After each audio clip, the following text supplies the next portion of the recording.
Такого нет нигде в мире. Правительство Таджикистана за такое должны судить. Подписывайтесь на обновления и точно будете в курсе всего самого важного. В Таджикистане наблюдаются периодические отключения электроэнергии. В отдельных районах власти используют подачу электроэнергии в качестве рычага давления, говорят жители. Чиновники это отрицают. Жительница Сагдийской области Таджикистана Малахатхон Саидмуродова купила на днях мясо, которое в итоге пропало из-за отключения электричества. 3 килограмма говядины, что купила женщина, это роскошь для работницы сельской больницы. За мясо она заплатила 275 самани, треть ее сентябрьской зарплаты с доплатой за работу несколько ночных смен. Я положила довольно большую порцию в холодильник, чтобы приготовить воскресный ужин, а остальное хранила в морозильной камере, говорит Саидмуродова. Когда на следующий день я вернулась с работы, то обнаружила, что электричества не было весь день и мясо испортилось. Этого мяса должно было хватить семье на весь октябрь. Отключение произошло без предупреждения, иначе я бы пожарила сразу. Для нас это большая проблема. Это значит, что мы не будем есть мясо до следующей зарплаты. В последние дни в разных частях Таджикистана, в том числе Сагдийской и Южной Хатлонской областях, а также в нескольких районах пригорода столицы Душанбе, наблюдаются веерные отключения электроэнергии. На фоне жалоб населения государственная электроэнергетическая компания Барки-Тачик в своем заявлении 28 сентября сообщила, что причиной отключений в некоторых районах стали ремонтные работы. Однако власти не говорят о том, как долго эти предполагаемые ремонтные работы будут продолжаться и какие именно районы и когда они затронут.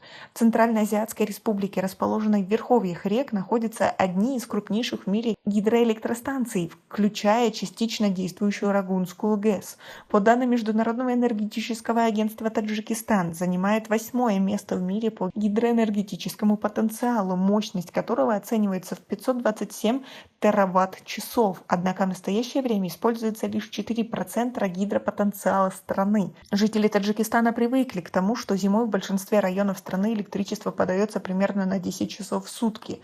Власти часто объясняют такое нормирование снижением уровня воды в плотинах гидроэлектростанций. Многие таджикистанцы сейчас жалуются, что гораздо более раннее отключение электричества без предупреждения и какой-либо определенности относительно того, когда они закончатся, серьезно нарушает ход их жизни и наносит ущерб бизнесу. Саидназар Алиев владеет автозаправочной станцией на трассе Душанбе-Шахамбари, проходящей к западу от столицы. По его словам, 26 сентября, когда отключилось электричество, он был вынужден использовать топливный генератор для поддержания своего бизнеса. По словам Алиева, электрогенератор потребляет до 15 литров топлива за 24 часа, что увеличивает расходы небольшого предприятия. Алиев не знает, как планировать дальнейшие действия, поскольку власти не говорят, когда прекратятся отключения электроэнергии. Вчера электричества не было с 22 до 5 часов утра, пожаловался Алиев 27 сентября. Сегодня около 10 часов утра электричество снова отключили и до сих пор не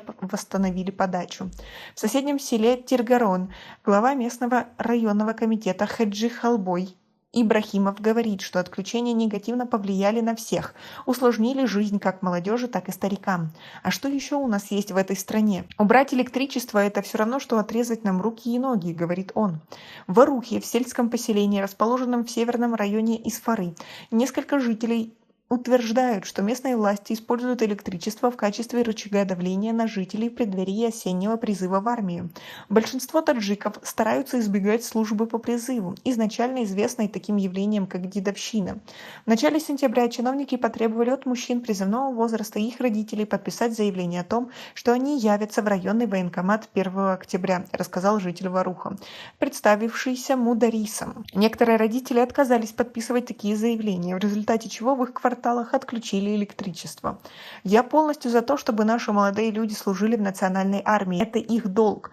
Но зачем наказывать нас отключением электричества, недоумевает пожилой житель Амрибой. У меня нет сына призывного возраста. Они отключили электричество во всем нашем районе. У меня в холодильнике все просто испортилось. Однако Зубайдулла Шамадов, пресс-секретарь администрации Исфаринского района, прокомментировал, что утверждения жителей села не обоснованы. По его словам, молодые люди из Варуха добровольно записываются на военную службу. В Таджикистане рассчитывали, что дефицит электроэнергии прекратится окончательно после того, как в 2018 году частично заработала и начала вырабатывать электроэнергию гигантская Рагунская Рагунская ГЭС. Ожидается, что после полной сдачи в эксплуатацию Рагунская электростанция удвоит мощность производства электроэнергии в Таджикистане до 3600 мегаватт. Это эквивалентно мощности 3 атомных электростанций. В Таджикистане есть еще несколько гидроэлектростанций, в том числе Нурекская и Санктудинская. Как вы относитесь к такой ситуации? Верите ли вы в то, что дефицит закончится? У нас пока на этом все. Оцените наше видео подпиской и лайком. До скорой встречи.